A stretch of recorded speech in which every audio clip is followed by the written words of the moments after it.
हमारे साथ है कांग्रेस के वरिष्ठ नेता तारिक अनवर। क्या बिहार में सब कुछ ठीक नहीं चल रहा है? कांग्रेस और राजद के बीच में महागठबंधन की बात करें तो, और यही वजह है कि अभी तक न तो सीट का ऐलान हो पाया है, कौन कहाँ से लड़ेंगे, जबकि एनडीए कब का कर चुका है। नहीं, ऐसा है कि हम लोग की कोशिश है कि जल्द से जल्द मामला अ, तय हो जाए। लेकिन गठबंधन की जब राजनीति होती है तो उसमें इस तरह की स्थिति उत्पन्न होती है, क्योंकि प्रयास यही रहता है हर दल का कि हमको अधिक से अधिक उसमें भागीदारी मिले। तो बातचीत चल रही है और हमको लगता है कि 1-2 दिन में हम लोग किसी नतीजे पर पहुंच जाए। लेकिन इस बीच अगर राजद की बात करें तो उसने जो है सिंबल जो है अपने लोगों को दे दिया है, और खासतौर से ऐसे सीटों पर जो आपके तौर पर परंपरागत सीट रही है, परंपरागत, चाहे कटिहार की बात करें, चाहे पूर्णिया की बात करें, चाहे बेगूसराय की बात करें, तो कैसे इसको देखें? नहीं, जब वो सभी सीटों पर उन्होंने शब्बूल दे दिया, ऐसी बात नहीं नहीं है। मतलब ज्यादातर हम। हाँ, जहाँ तक कि हम लोग को विश्वास है कि हमारा लक्ष्य ये होना चाहिए कि चुनाव कौन जीत सकता है, किसका संगठन ज़्यादा मजबूत है किस क्षेत्र में। उसी हिसाब से टिकट का बंटवारा होना चाहिए, उसी हिसाब से फैसला होना चाहिए। तो जहाँ तक ये कटिहार का सवाल है, कटिहार तो परंपरागत कांग्रेस की सीट रही है। 5 बार मैं स्वयं वहाँ से जीता हूँ और पिछले चुनाव में भी हम लोग का परफॉर्मेंस बहुत बेहतर था। और हमारे 2 विधायक, कांग्रेस के विधायक वहाँ से आते हैं। तो वैसी हालत में हमको नहीं लगता है कि कटिहार पर किसी तरह का कोई विवाद उठना चाहिए।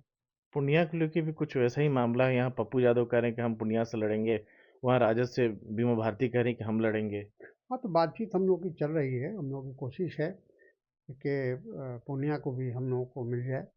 लेकिन ठीक है, क्योंकि इसमें तो जब गठबंधन का की राजनीति में सबकी सहमति ज़रूरी होती है।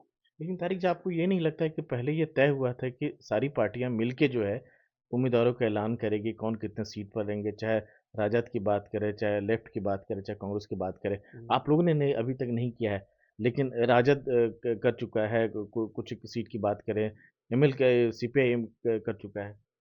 नहीं, कोशिश हम लोग की भी है, क्योंकि हम लोग ज़रूर इस बात का इंतज़ार कर रहे थे कि एक साथ सब सीटों का ऐलान हो। लेकिन चूँकि पहले फ़ेज़ में जो टिकट का जो बँटवारा हुआ है या जो घोषणा हुई है, क्योंकि पहले फ़ेज़ में हम लोगों का 1-2 सीट छोड़कर ज़्यादा हम लोग का इंटरेस्ट उस वहाँ नहीं था। हम लोग का इंटरेस्ट सेकंड, थर्ड फ़ेज़ में ज़्यादा है। तो उसके लिए हम लोग कोशिश करेंगे कि वो समय से पहले उसकी घोषणा हो जाए। ये भी आशंका जाहिर की जा रही है कि यही हाल रहा तो कहीं दोनों गठबंधन जो टूट भी सकता है बिहार में, अलग अलग। नहीं, गठबंधन टूटने का कोई सवाल नहीं है, क्योंकि हम सब का लक्ष्य एक है। और वो लक्ष्य हमने जो बताया कि जैसे कि भारतीय जनता पार्टी को सत्ता में आने से रोकना है।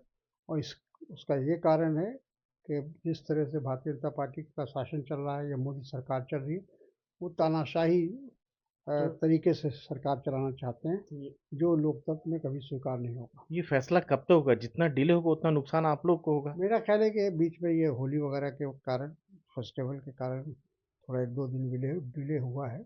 लेकिन हमको लगता है कल तक हम लोग किसी न किसी नतीजे पर ज़रूर पहुँच जाएँ। तो ये थे तारिक अनवर, जो मान रहे हैं कि बिहार में जो है महागठबंधन एक साथ मिलकर चुनाव लड़ेगा।